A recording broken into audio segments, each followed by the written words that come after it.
Good afternoon. This is Robertson from Miryam Terrace. Today we're starting the second part of Yadayim, the Halachah for the class for women's Halachah. And so I wanted to go through it as much as possible, as fast as possible. So yesterday in this, our first shiur, which is a very exciting event for us, and we were talking about the reason why what is it that halakha is such a divine purpose, and it's just from the simple fact that we use halakha as a tool to be able to bring something from let's say from it's making halal. It's quote unquote something that is physical, but the moment we bring it to the divine, meaning when you make halal for Shabbat, it becomes a holy act. And so the mitzvot, the commandments, are as a mechanism. Imagine it as if it were like this beautiful letter from Hashem, this love letter. What I mean by that is that Hashem uses those mitzvot as a means of protection for us, as a blueprint explanation as to the how-tos of how to be closer to Him by bringing Kedusha into our lives, bringing holiness into our lives. And so if you're just starting out in Judaism, I think this is something that it will be useful to you. In many ways, this is a class for beginners. But in other ways, I think it's also important always as the title of the classes is to go back to basics, to remind us as to why we do it, to remember the meaning of it, to go back to the essence of as to why we do the mitzvah. And so what do the rabbis and sages say about it? As I mentioned yesterday, Judaism is kind of like a cyclical thing, a cyclical thing that the knowledge that we do is a continual review, a renewal of the mind, and the renewal of kind of like the renewal of our, let's say, relationship.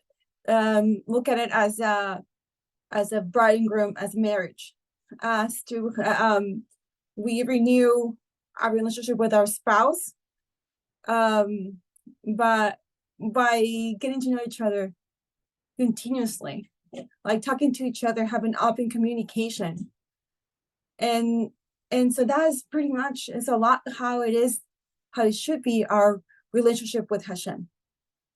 So let's begin. So it's saying it's a part of Yadayim. It's a mitzvah of washing one's hands before eating food. And so here we go. So it's touching food before washing. To avoid transferring uncleanness to the food, once you wash do Yadayim before handling any food. Since the food is not being touched, this does not apply to food or beverages that are wrapped or in a container, say in a can. If food was touched prior to performing Yadayim, it should be thoroughly cleaned 3 times. It is unnecessary to wash the food if doing so will damage it. The food needs to be washed 3 times, even if it has like some kind of inedible peel. This applies even if it has been peeled after coming into contact with water. This is based on the source for this is Rabbi Chaim Kanievsky, Ishai Israel, chapter 2, and in the phrase 25, I believe. So reasons, let's go on. So reasons for doing Yadayim. I have my notes here, so that's why I'm like looking down and telling you. And so again, so reasons for doing Yadayim. In addition to eliminating uncleanness, the Rishonim provide two justifications for the need to perform a Yadayim. This is based on the Mishnah of Berurah 4:1. That's the source. The Rosh states that it is inedible,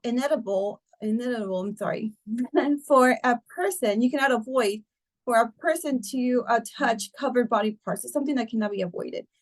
While they are sleeping, consequently, the hands are seen as spiritually impure. Why? What is this? Because when we're sleeping, we don't really know. We don't notice when we're touching one's eyes, ears, nose, or mouth, or cleaning something. We just do things unconsciously while we're sleeping, or we're just really drowsy in the nighttime.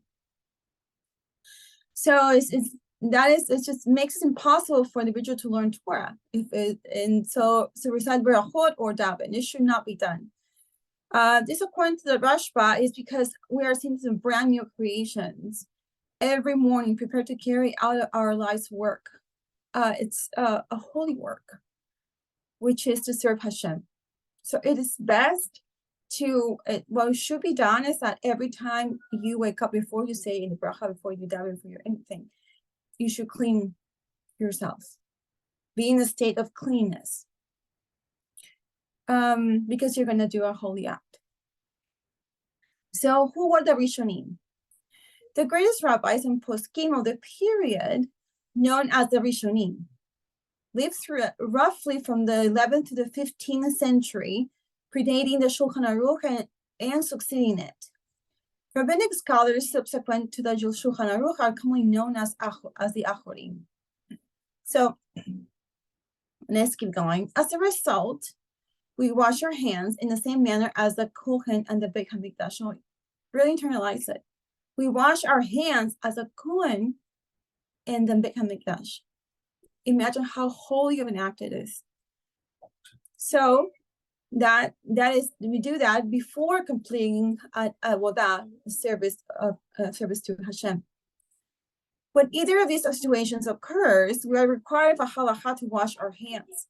But until both of these circumstances are true, we do not recite the bracha of Netilat Yadayim. Therefore, in order to learn Torah, recite berachot or daven, one should wash one's hands after touching covered body parts while one is awake. However, one should not recite bracha afterward. This is because the Rashba's reasoning does not apply, only the Rosh reasoning does. Similarly, if one slept during the day, one should not say the bracha, but rather wash their hands when they wake up. So once again, the rationale of the Rosh applies, but not the reasoning of the Rashba, as only the morning is a person deemed a new creation. This is based on the sources, the Mishnah of Berurah 4:28. On the other hand, the Rosh reasoning does not apply if someone sleeps through the night in gloves because they are chilly, or because they have skin issues that can happen, as their hands would not have become spiritually contaminated, because there's a layer of fabric between them and their body. The Rashba's explanation, though, is still valid because everyone is remade every morning. We're a new creation. It's a beautiful thought. In the same way, and actually a fact as well, in the same way, we do not presume that someone's hands are spiritually contaminated if they're made up late. So who is the Rashba? He was a Talmudist, a halachist, and a medieval rabbi. His full name was Shlomo ben Avraham it Aderet. The Hebrew acronym for his name and title was the Rashba. So he was born in Barcelona in the year 1235, and he rose to prominence as a banker and led the Spanish Jewish community of the time. A very important individual. So let's move on. So whether or not one sleeps, one is still considered a new creation. Since only one of the explanations applies both people, those who slept with gloves on and those who stayed up all night should wash their hands but refrain from reciting the bracha. In both cases, it will be necessary to go to the bathroom in order to cleanse one's hands spiritually, and physically, obviously, and be able to recite the bracha. So let's move on here. Making use of the restroom. One should make sure to use the restroom after doing the Yadayim and the recitation of the Modéani. This is due to the fact that it's prohibited to daven or recite berachot if one needs to use the restroom. And it's likely that one will be doing so later in the morning. This is the source for this is the Shulchan Aruch, OC 92. Even if one has previously performed until Yadayim, one would still need to wash one's hands after using the restroom. But you wouldn't need to use the cup, the Yadayim cup at this time either if one doesn't use it to wash after using the restroom during the day. So the only circumstance in which using the restroom would be recommended prior to performing Yadayim would be in the event of an urgent and something that you have to do that's necessary. So the Baal Tevak Avira, it's a sin, will result for not using the restroom. This is based on the Mishnah Berurah. So I'm gonna go back and tell you about the term. Maybe many of you are familiar with. What is the term Baal Tevak Shu? The real Baal Tevak Shu, Tevak Su, it's a prohibition not to engage in foul behavior. What do I mean by this? For instance, the Shulchan Aruch and YD 116.6 states that it is prohibited to eat from a dish that has been in contact with feces or vomit. So I'm obviously thinking you guys wouldn't do anything like that, but it's something it's a definition. I think it has to be said. That's pretty much it for finishing. Let me see if there's anything else I need to be telling you guys. Let me see.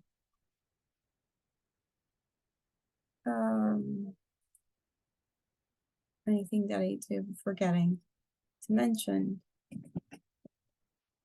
And I think that is pretty much. Let me see. Let me see. I think there's something else I need to tell you. Okay. Oh yeah, I forgot to mention who was the Rosh. We was mentioning about the ruling of the Rosh. So who was the Rosh? The Rosh, his full name was Asher ben Yehiel. He was the eminent rabbi and Talmudist, and he was best known for his abstract Talmudic law. He was referred to as Rabbeinu Asher or Rabbi Asher, or by his Hebrew name, which is the Rosh that I was mentioning. Oddly enough, that's oddly, but it's really beautiful that his yard site is on the 9th of Heshvan. And he was born in Germany in the year 1250. And that's pretty much it, actually. That's all I wanted to give you all the definitions as much as possible and become as descriptive as I can be and detailed as I can be. So again, if you have any questions or at some point in time, anybody will want to be part of the women's group in WhatsApp, and please let us know. Write to us to our website. Let me just let you guys know the website our website is in our YouTube channel. You'll find a link there, and let me just tell you right now.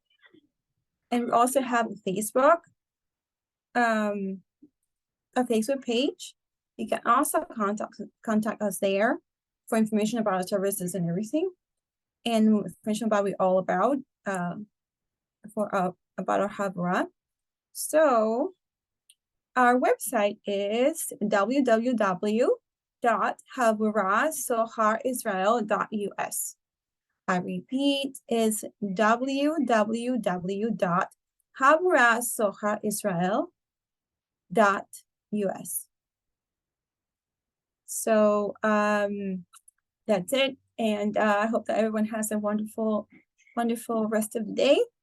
And with Rosh Hashem, tomorrow I'll be going forward with the next class. And I hope everyone has a wonderful evening and a wonderful day. Take care.